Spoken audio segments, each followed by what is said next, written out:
The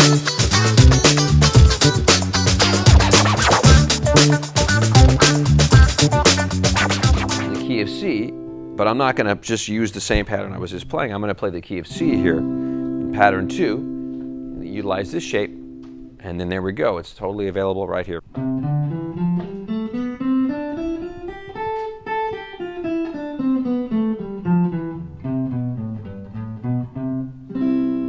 Okay, so that's maybe all you have to do for a while is just work on 2 patterns, right? You could just take 2 patterns and go back and forth and really get those down. Maybe have them over a progression, play them over a progression. That you could really hear what they sound like.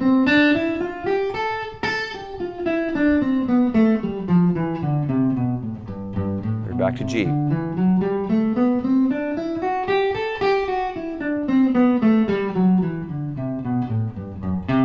There's C right there.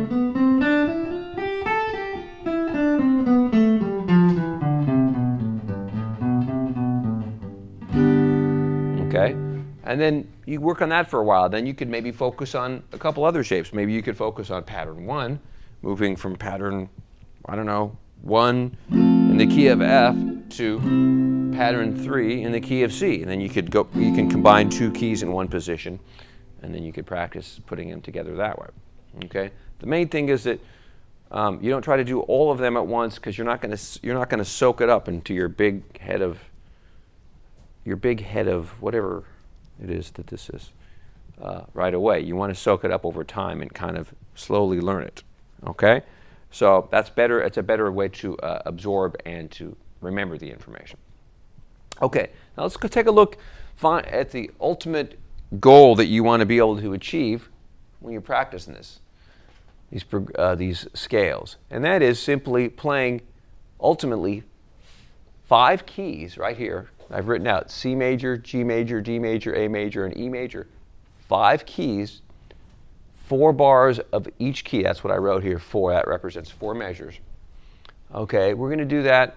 This is going to be a long-term goal here, to try to do all 5 patterns right here in one position.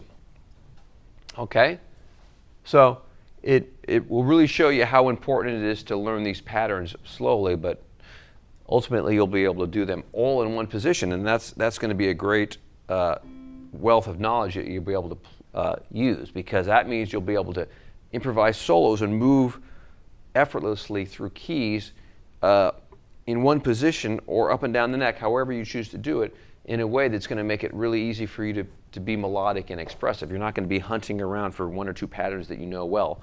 You're really going to have full control of all these shapes, and you're going to be able to do it any way that you feel you want to express yourself. So check it out. Here's the progression, okay? If I were just going to play these as chords, I could play it maybe like this.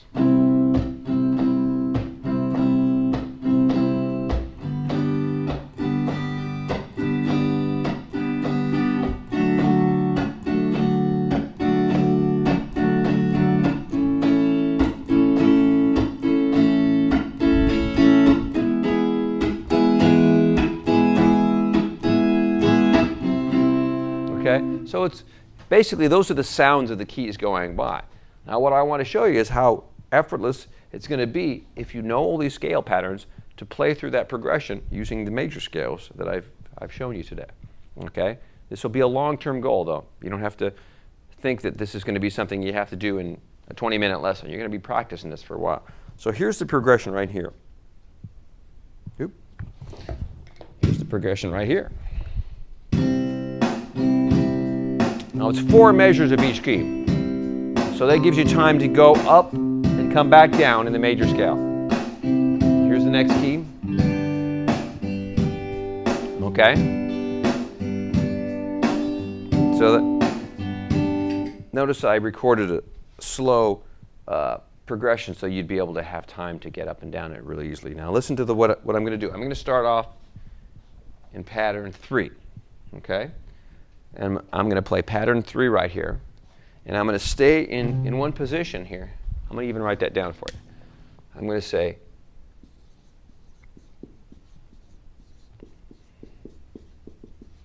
this is going to be pattern 3. And then I'm going to stay in the same position and use pattern 5. And then I'm going to stay here and use pattern 2. And then I'm going to use pattern 4. And then finally, pattern 1. Okay? So that'll mean I'll basically stay right here in 5th position. Okay? How do I look? Okay, good. Here we go. Check this out. 1, 2, 3, 4.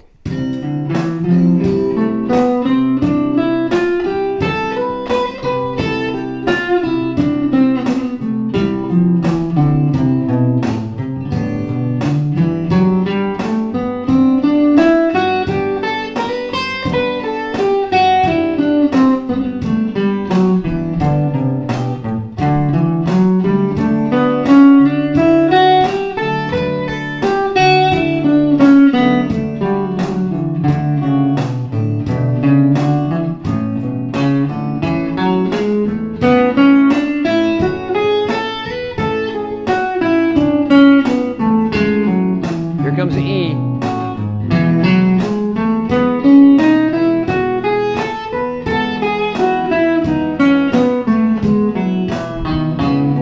Back to C.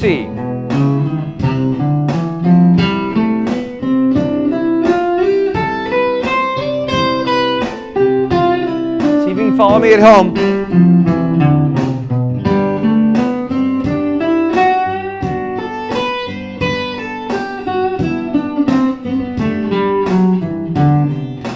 Here comes D.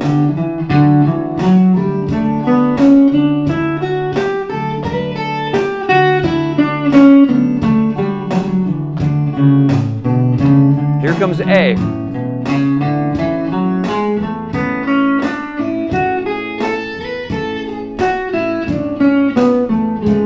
Here comes E, the last key.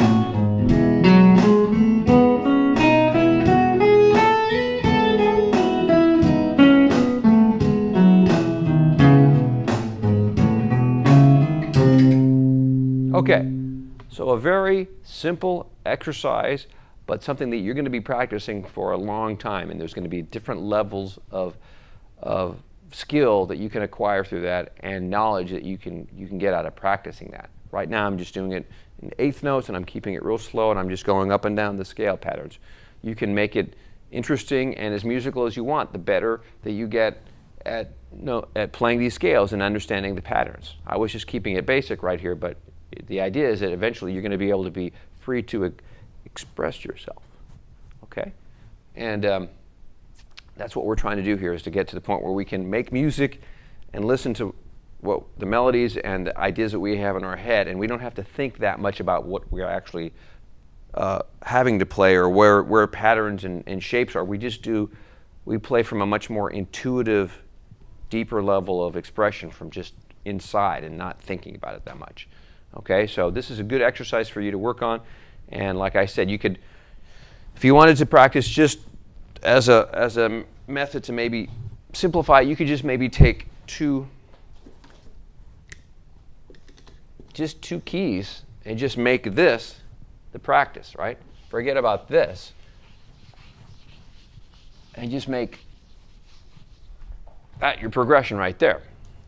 And that could give you a lot of practice, just two keys for a while, if you just want to practice patterns 4 and pattern 2, okay? And work on that for, a week or, maybe longer, and just get those down, and then move to the next two shapes that you want to practice and combine those together. All right, so I hope you've had a good time here today, and I know I heard some giggling out there, but I'm a serious music teacher, and I don't appreciate that. So, we're here to learn. So, anyone who doesn't want to learn, I don't know, you can go work at Burger King or something, okay? So, I'll see you next week. Okay, thank you.